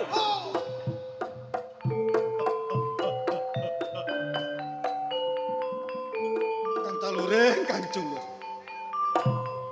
Aguna. Iya cah.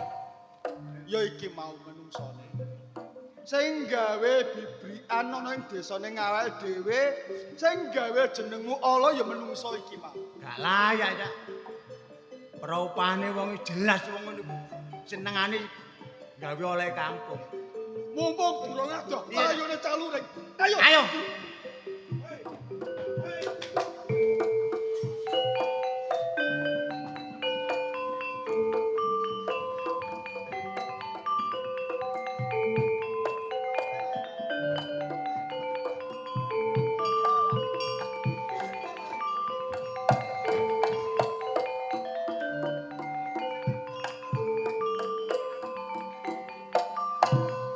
Bangsat kurang ajar Galugo. Nganti pelaku kusun kaya ngono diuber oleh ngarepku ya. Iki ana ontong ing gendang. Mosok ngerti yo Galugone aku bakal mlebu ana gone jerone ontong. Ayo. Galugo sakti.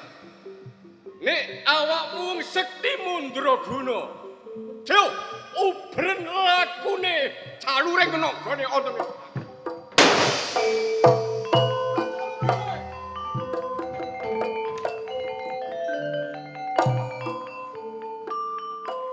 Ngerti kok. Apa kok? Ya melok peno. Kon iku ora sembodo, ham-ham ngene ora sembodo kon. Kon iku jane iku ya wis gedhe. Lah gak arep kewuruke. Kon mah ngerti enggak playune karo Taluring? Mlayu ngidul. Ngidol nandi? Endi kono kidul?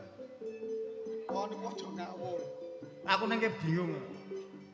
Kudune ki kon iku seneng ngarep kakang ana mburi supaya kon iku ngerti playune malinge ana ngendi. Lah piye cacake menise cacake ning ngarep adike ning mburi ya ngono.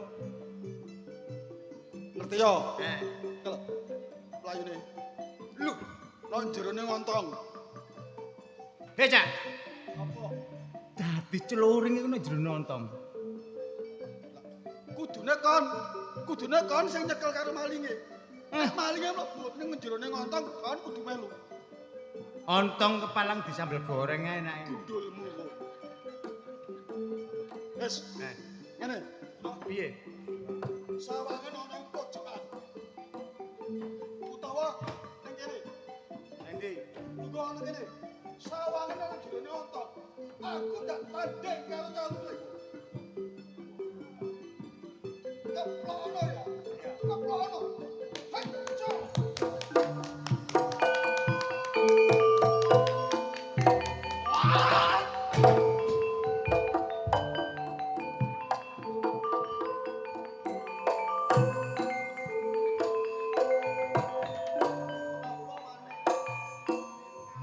Mengkorok aku kan. Kono tak kon ngawasi. Wis tak awasi. Pum. Mencolot nang ndukur sirahku. Iki wis ndut cekel. Ora iso saut. Pur. Lewat ndukur sirahku. Ayo, ngomong dulu.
gedang sih.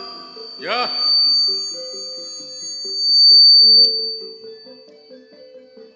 Tak delo. Iki ana rembulan. Nek ora salah tanggal 15. Ya. Ayo. Jaluk Sakti.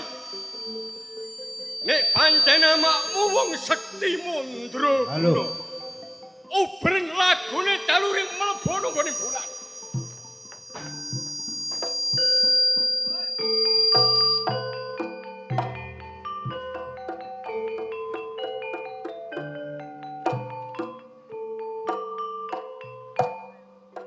Apa? Kok modelnya kan kok kayak ketek ketulup toleh. Oleh ku ngawasi sama gak kedip. Sliwer. Lap ilang. Mulane Sliwer.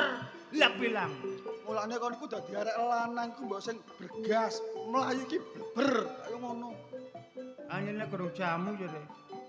Ngerti kon? Eh. Kon ngerti enggak playune calure?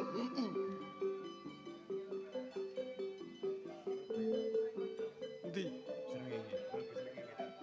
Mlayune nang ndi? Delane mlayu nang kono. Oh, ngerti kon. Heeh.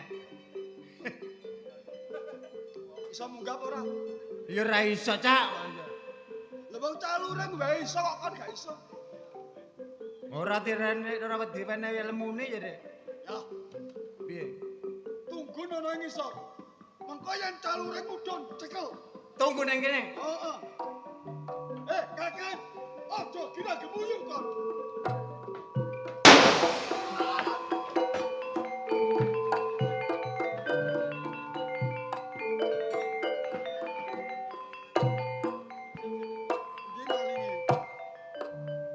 Gak kenek mana? Gak kenek mana? Sliwer. Kon iku jane ya apa? Kok tak kon jaga mengko yen malinge mudhun cekel. Dilaporke nggo Gus Lurah. Karepmu ngono ya. Tak rangge gak kenek. Lewat dukure siraku maneh. Sliwer. Mulane kon iku aja turu wae nek dikon jaga iku. Kok iku mang ngatak sak sliwutan tok lho. Kok layune malinge calon. Ayo dibujung.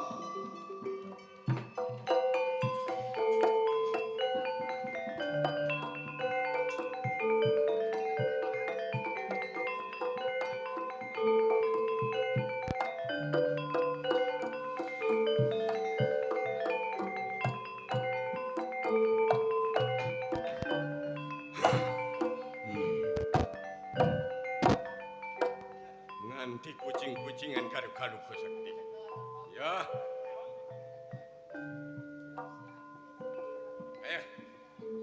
Galuga.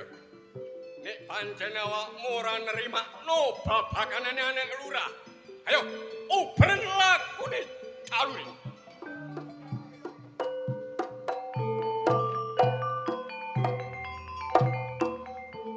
Kang Calure, Kang Calure. Kene, Guna. Ngerti? Karo playune karo Kakang Calure. Wis rada ngerti ya. Cetha yen Kakang Calure iki wong sing peng-pengan pilih bobot pilih tanding. Bener wong sakti. Kakang wae sing ora bisa nyekel. Wes wagem. Kon Kakang wis ora bisa. Terus piye lho? Ora mulai-mulai. Sapa, Cak? Tibane dudu. Kakang juga ngerti. Lho. Lho sampean sing dirangkul kok gak kenal piye? Ora weruh. Eh? Tak ira kakangku. Oh, Aku alah. lho ndolek kakangku. Lah ngono mang kok gak gelem ngrangkul aku. Lah, Lan sampe sebelah kono. sampean ndeleke Kakang sampean. Heeh. Lho piye Cak iki? Iki ndeleke dulure. Sik. Sapa sih kon? Sampeyan kenalan karo aku ta? Ya sak mestine wong aku durung ngerti kok. Gelem apa ora ya iki? Lho, Lah gari kon gelem apa ora? Gelem kok namari aku.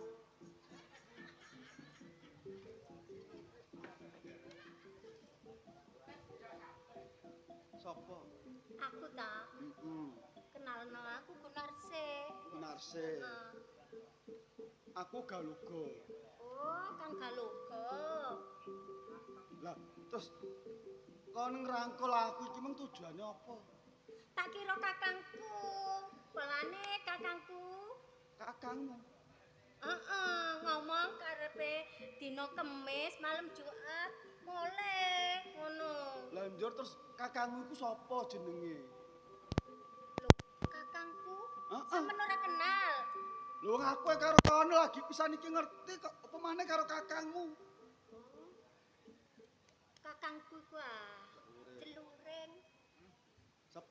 Celuring. Ngerti kon. Celuring. Mo gak urung iso ngilang pisan iki gak urung.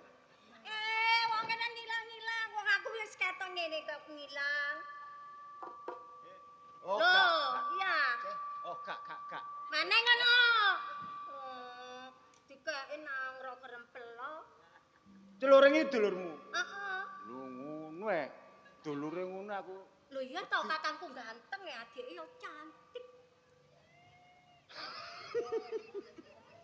Sing ngelem iku sapa? Cewek. Garsi. Bener, yang calureng iku sedulurmu tuwa. Heeh. Wis suwi gak tau bali. Heeh. Ora bali-bali. Ayo kanca seneng. Lho, pamite kakangmu iku ana ngendi? Ya. Ning prapatan ngono, antenan aku dek kono. Terus tak dolek iki mau, ternyata tak rangkul sampean. Penak gratis. Dadi peno seneng bae iku. Iku dulurku iku cacakku. Rada. Lho, Mbak aku gak seneng. kok koyo ngene. Melu sing sakti. Iya lah ganteng. Karepe piye? Cak. Seneng bae Riko. Menak. Garsi, Heeh. kandhane adik iki mung bener ta? Iya wis tak akoni aku cinta ya. Kok iya wis iku? Kok kaya dipaksa iya wis iki? Ora saking senenge. Seneng. Heeh. Garsi, nek kon bener-bener seneng karo aku uga nampa. Ning siji jaluk aku. Aku sampe apa? Kose. Dorong ta.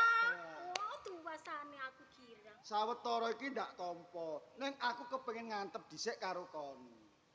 Ngono ta? Heeh. Atepe piye? Ngene. Kon lak mesine ngerti. Kakangmu kok wong sing sekti mandraguna. Heeh. Mesine kon lak ya ngerti to pengapesane karo kakangmu.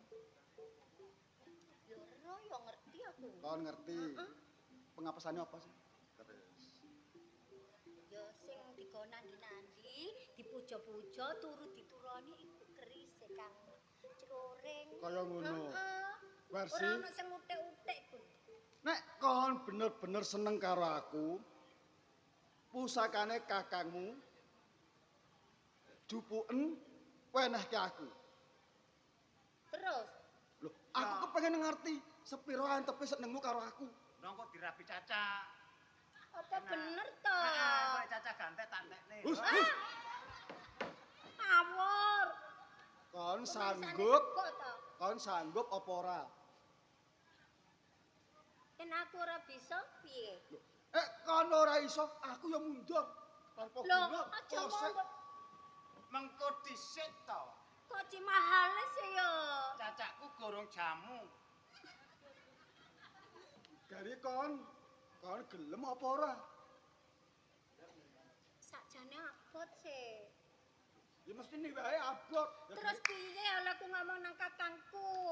kon ora usah kondo. Ya ngerti pusakane mbok jabut wae ora apa-apa.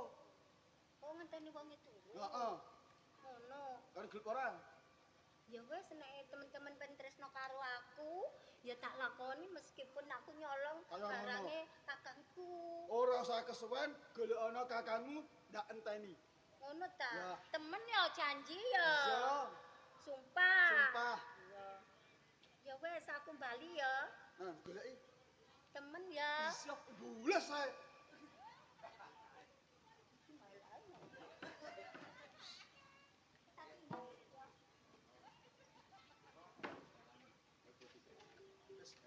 Santoro, ayo awak dhewe karo goleki kakang Cangkir.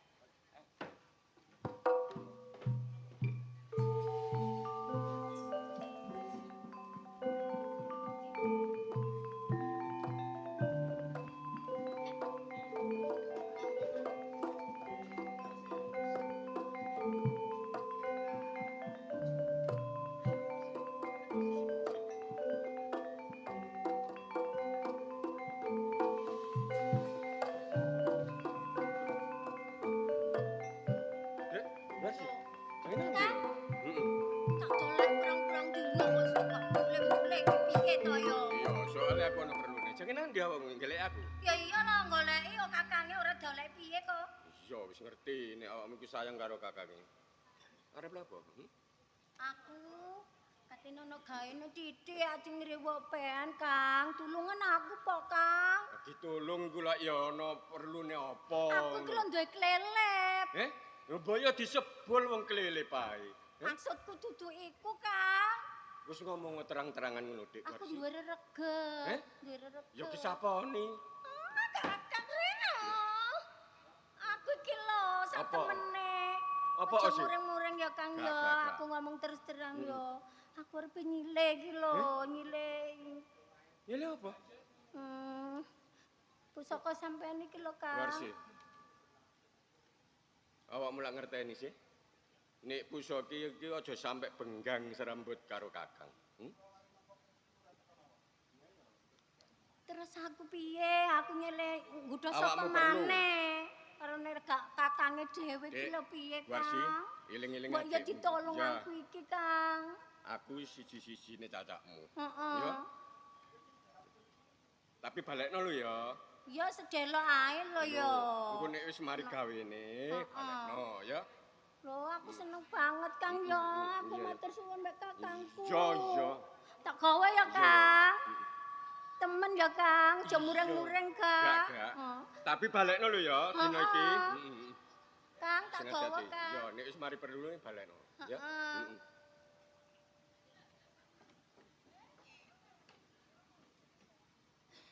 Aduh. Kok nganti pusaka tak wene nang adikku. Wah, wah, wah, wah. Wah, iki nek gak tak buru blai iki.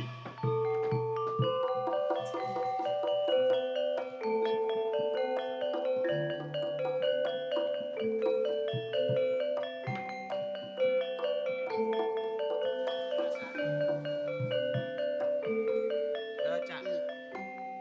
Lah tak enteni kok gak moro-moro Wis ya. jangkep ana sedina. Lah iya, kesasar ta. Cetha, cetha ya entuk Guarsi iki mong wis dheweke iki mblenjani saka tembunge. Berarti dheweke iki ora duweni seneng karo aku.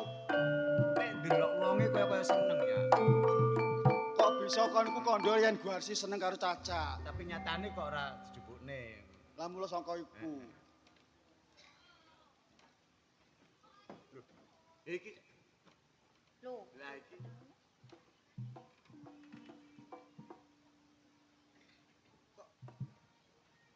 nyapa to ya?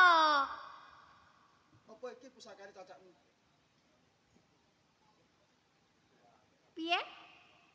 Apa iki pusakane sedulurmu? Terus nek iya piye? Loh, aku ya kepengen mboktekke, temen apa ora? Iki wis tak cekel. Lah, iki bener. Heeh, aku nyile. Oh nyile. Heeh. Ora apa-apa wong aku ya samentara iki aku. Ora nyile. nyolong nyile. Oh nyile. Heeh. Luwe apik. Heeh. Coba aku kepengen ngerti. Sek enake. Kok sik to? Janjine durung kok ya. Loh. Yen aku ora bakal mblenjani. Yen kon bisa nggawa pusakane cacakmu, aku gelem. Tenan, Loh, ora mbujuki. ora. Iku sapa sih asline? Iku sedulurku. Kok elek tenan ya? Elek matamu. Weh. Yen mbok sawang saka kadoan, pancene adikku katone Allah. Ning suwe-suwe yen mbok sawang, tambah nemen. Wah, ngono. Berarti aku gak nemen-nemen ya nguwasno. Piye? Coba aku kepengin ngerti. Ngono ta temen kena tak percaya. Iso, Nek aku sampeyan ora kena bakal tak goro. percaya, iki tampanen ki kerise kakangku. Barsi sakwise pusakane sedulurmu iki mung ana ing tanganku, Heeh. aku saguh ngepek bojo karo kon. Nah, Piye ya? Aguna Heeh. sisan gawe. Guarsi ayo digawa ana ing pendopo, ngadep ana ngarepe Gus Lurah. Ayo.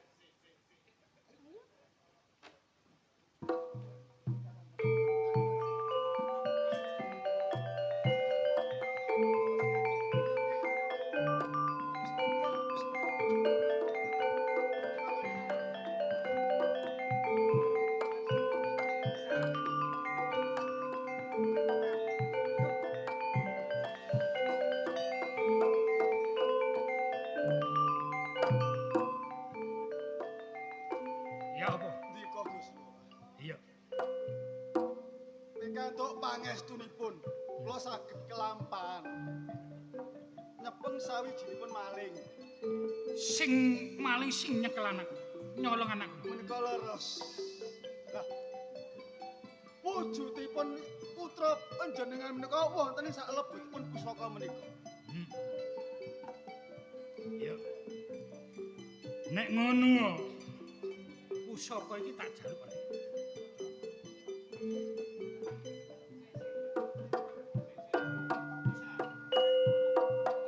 Pangapunten sakti.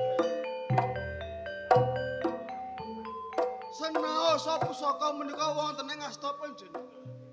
Nek jenengan tasih dereng saged pinanggih kali putra panjenengan. Mergi boten wonten salah setunggalipun pawongan ingkang saged bikak. Namung kejawi ingkang kagungan. Ngene. Ngertenono. Awakmu lak durung ngerteni nek aku iki ya anak murite Bapak Guru. Sakabehing lelakon iki mau aku wis ngerteni. Catet nggih. Ah. Saking rasane mangkele atiku nganti aku nuduh karo adikku. Sakjane ngono aku wis ngerteni sapa sejatine sing nyolong anak. Mula saka iku awakmu ngerteni ana endi dununge sing calure. Lho, lha menika.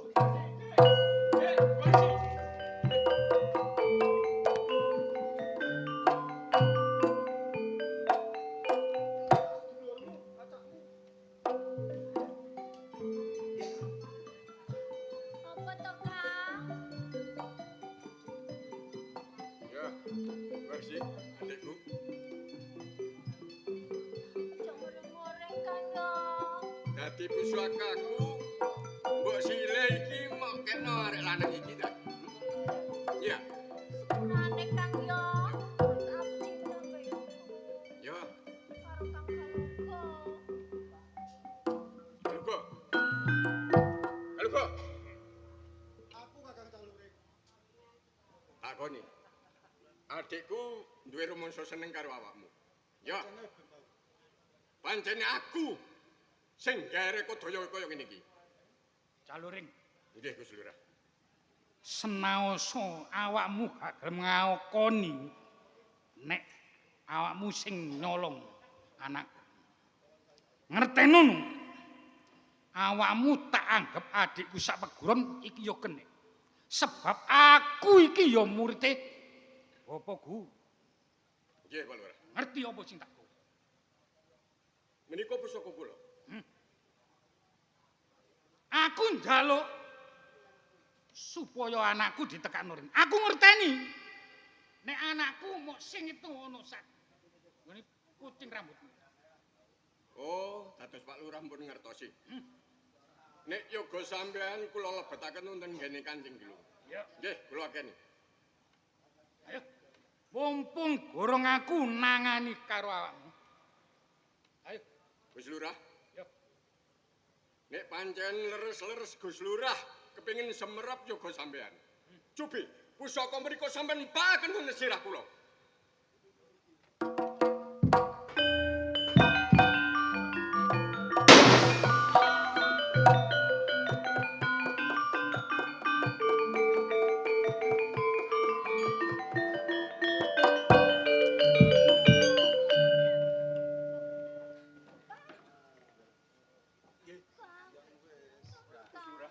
Jaloring, Nggih. aku ngerteni nek awakmu wis ngrumangsani salah. Kanggo merseni dewa ranagamu sing tak jaluk. Awakmu mertapa ana gunung pucangen kono. Dados ngaten Gus Lurah. Iya, Tapi kula titip adik kula Gus Lurah. aja kuwatir. Ya. Ngene. Sagurunge kon mertapa ana sak ngene gunung pucang. Nggih. Minangka awakmu gantine wong tuane anak adikmu iki. Mula seksenono. Nek adikmu bakal tak jodhokno karo Galogo.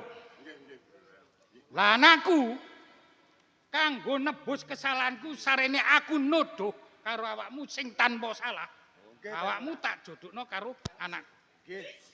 Perkara bondo aja kuwatir.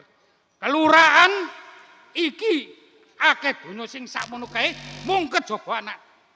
Perkara ramen-ramen ayo ditanggapno Ludruk Jombang Baru.